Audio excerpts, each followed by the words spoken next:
your comic strip critic. It's election season. Whoa! Hey, no!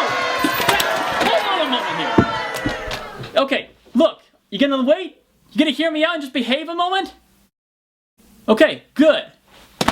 Ow! Something I've never talked about on the Punchline before are political cartoons, mostly because I don't like them. See, I go to the comics for entertainment, good artwork, characters, jokes, and storylines, which every comic strip with recurring characters should have. Sorry about that. My point is I don't get any of that from political cartoons. What I get instead is a single large panel that snarks at some politician or social figure that usually leaves me more depressed than anything else. I never laugh at these even if I agree with the message that they're sending to me. But as with anything in life, there are exceptions, and I already know what most of you are thinking of since you've seen the title to this video. Critic, what about Doonesbury? And you're right. Doonesbury is pretty much the only comic that does politics and comics, combines them, and still does it well. Created by Gary Trudeau in 1970, Doonesbury has a massive cast of characters and a constantly evolving story. Seriously, don't expect me to give you a rundown of all the different characters or we'll be here till the next election season. Politicians are famously portrayed in different ways. George W. Bush, for example, appeared as an empty Texas hat initially, since people referred to him by the phrase, all hat and no cattle, meaning all talk and no action. As the War on Terror started, the Stetson was changed to a Roman legionnaire's helmet, which became increasingly battered over time as the president's approval rating dropped. Whether or not you think this portrayal and the way it reflects the former president are accurate is up to you, but it's still pretty clever, unique, and a stylistic way to showcase different presidents and other famous figures in America. But George Bush isn't the president of the United States anymore. Barack Obama is. And what do they do to portray the 44th president of the United States Doonesbury style? Yeah, I'm really not sure why here. You think that with this famous image or this famous logo, Trudeau could create something unique.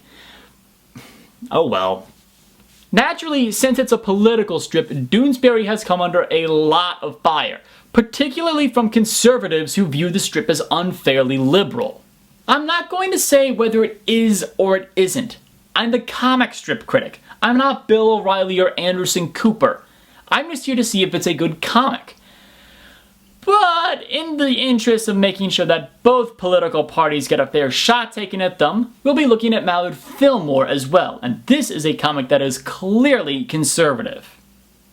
Making its debut in 1994 under the creation of Bruce Tinsley, Mallard is often run as a political counterweight to Doonesbury in the comics pages. Mallard is a reporter for a fictional TV station where people are more off-put by his conservative viewpoints than the fact that he's a duck. So this week it's a double comic episode on the Punchline. This is Doonesbury and Mallard Fillmore, and we'll be starting off with Mallard Fillmore. According to the Media Research Center, the mainstream media gave Todd Akin's gaffe 5 times as much coverage as it did Joe Biden's gaffe. Don't know what Joe Biden's gaffe was? That's okay. It's probably because you've been listening to the mainstream media. Okay, well let's see here. For starters, Mallard ducks have green heads, not black ones. But Mallard the character has a black head.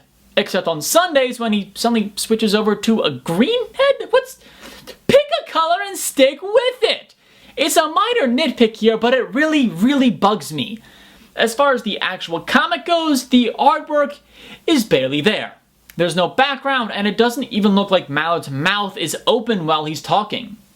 And the, well, for lack of a better term, joke here, it's just not that funny or interesting. It's the punchline, but the punchline's the same as the setup again. And that's not how it works. It goes setup and then punchline.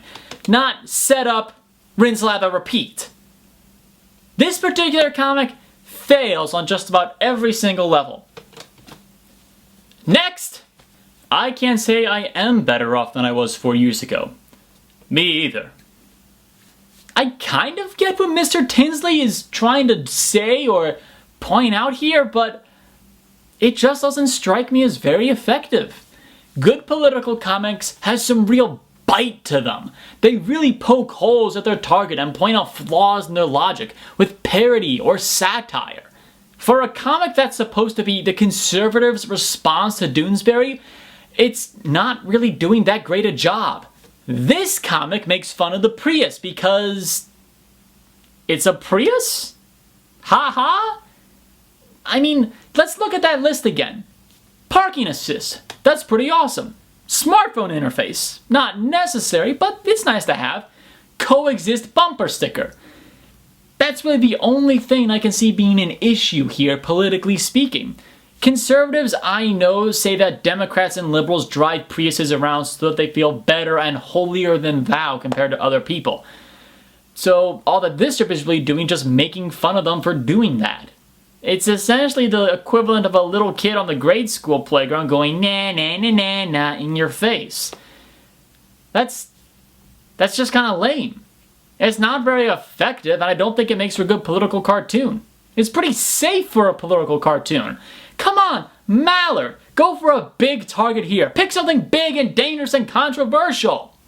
With only 3 weeks until the election, our endorsement surveys still show that Mitt Romney is simply unable to connect with the average American. Hollywood celebrity. Okay, that's a better effort, but I kind of think you're forgetting someone. Go ahead. Make my day. I mean, it was kind of a big deal. Did you already forget? Republicans loved it. None of the Mallard Fillmore strips I read, almost 100, were any better or more effective than this one. The best one I found happened right before the last presidential debate. Okay, it's our last chance. In this debate, I've got to put Romney on his heels, make him look uninformed and indecisive, and still look professional as the moderator. Obviously, this is a jab at the perceived bias against Romney from the liberal media. It's actually pretty good, with the first few panels making it appear as though President Obama is the one speaking, and then unexpectedly twisting it around and showing Bob Schieffer, the debate's moderator. This is a much more effective political comic. But that's just one good comic out of almost 100. That just doesn't cut it. So, as a political cartoon, Mallard Fillmore is slightly below average. As an overall comic strip, it just sucks. But what about Doonesbury? Can it do any better as a comic strip?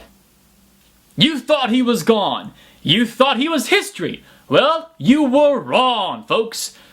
From the courthouses of Alabama to the polls of Pennsylvania, this bad old boy is back. So put your hands together, America, and give it up for Mr. James Crow! Yow! Good God! Okay, so we're going to be talking about Jimmy Crow policies. Could you bring the flame shield in here, please?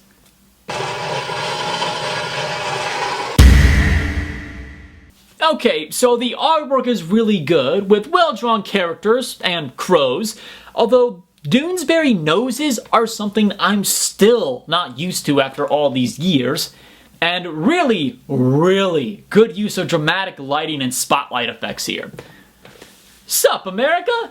Y'all been feeling the new love for voter suppression? I sure have. So come with me to check it out on my nationwide Jimmy Crow comeback tour. First stop, Alabama. Here in Bama, the GOP passed a badass new Jimmy Crow law to keep undesirables away from the polls. Here he comes! Well, smoke my ribs! All white fraud busters!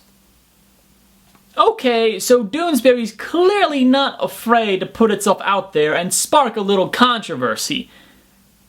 No! Because it's safe back here. I like my wall. Fire in the hole? Wait, what are you gonna... My wall! You destroyed my wall!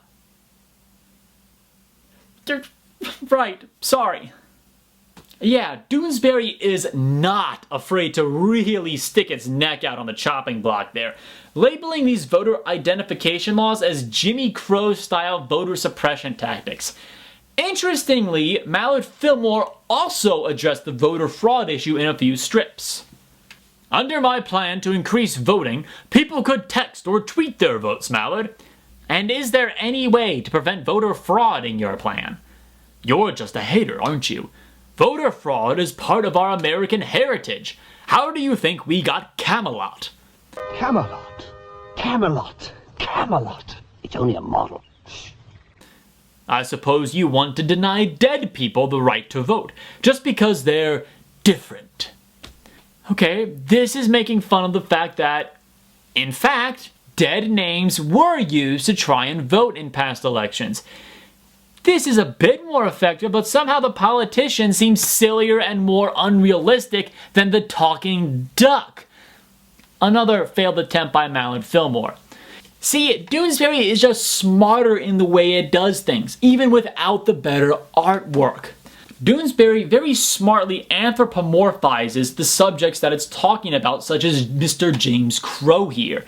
And then it takes down the arguments involving that issue in a smart and well thought out way, using actual facts and some pretty decent logic. Mallard Fillmore just seems to beat up on straw men all the time. Whether or not you agree with the policies that they're talking about is one thing, but the way they're presenting them and talking about them, Doonesbury clearly beats Mallard Fillmore. So, which one of these political pen and ink drawings is going to get my vote this election season? Neither of them. Instead, I'll be voting for Rat.